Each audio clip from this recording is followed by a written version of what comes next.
গতকাল সকালে আমি শেরেবাংলা মেডিকেলে ভর্তি হই। আমি এখন চিকিৎসাধীন আছি। আমার শারীরিক অবস্থা খুব একটা ভালো না। শারীরিক অবস্থা এর মধ্যে মানসিক প্রেশারে আছি। আমি আমার জীবনের নিরাপত্তাহীনতায় ভুগতেছি এবং আমি খুব হুমকির মধ্যে আছি।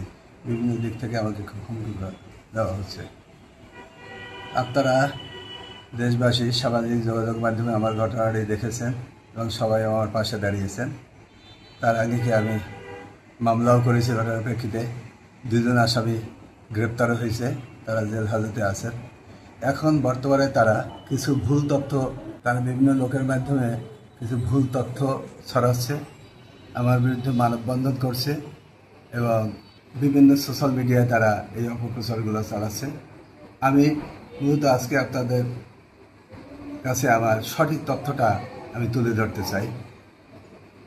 আমি যে তথ্য তুলে ধরব এটার ব্যাপারে আমি শতভাগ চ্যালেঞ্জ ছুড়ে দিলাম।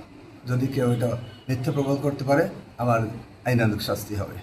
মোস্তাফিজুর রহমান লিটুর সাথে সে কোম্পানির পরিচালক ছিল, আমি কখনোই অস্বীকার করি নাই, এখনও বলছি।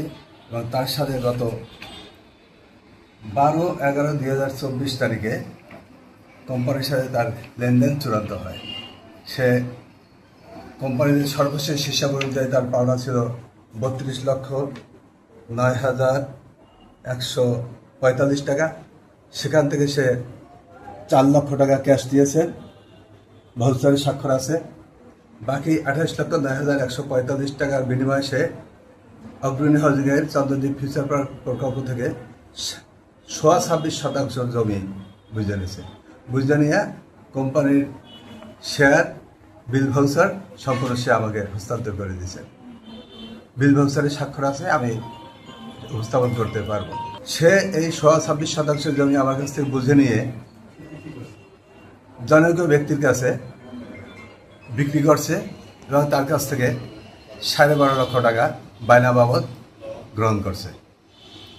অর্থাৎ এরপরে তার জমি বেচা কেনার লেনদেন থাকলে সেটা অন্যত্র হতে পারে, কিন্তু কোম্পানির সাথে বা আমার সাথে এই সংক্রান্ত কোনো লেনদেন তার নাই।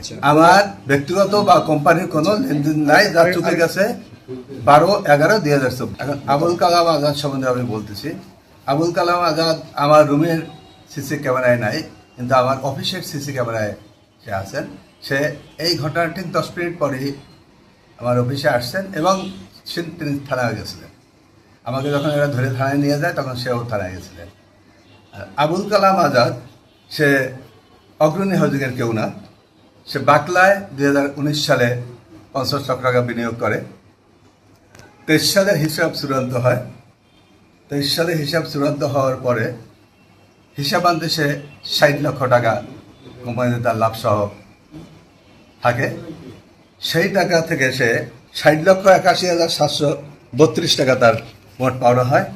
এখান থেকে সে 13,56,732 টাকা ক্যাশে এবং চেকে নগদ গ্রহণ করে। আর বাকি 47,25,000 টাকার বিনিময়ে সে 1,35,000 টাকা শতাংশ দরে ওখান থেকে জমি নিয়ে নেয়। চন্দ্রদ্বীপ ফিউচার পার্ক প্রকল্প থেকে সে জমি কিনে নেয় এবং এটার রেজিস্ট্রি চুক্তিপত্রের মাধ্যমে, যে অর্থাৎ কোম্পানির সাথে তার লেনদেন চূড়ান্ত হয়ে গেছে। সে ক্যাশ টাকা দিয়েছে, অবশিষ্ট টাকার বিনিময়ে সে জমি কিনে নিয়েছে। সেই জমি হাইকোর্টে মামলা চলমান আছে, তারা জানে, সে জেনে শুনেই তারা নিছে এবং এই মামলা শেষ হলে পরে দলিল দেওয়া হবে, তাও চুক্তিতে উল্লেখ করা আছে।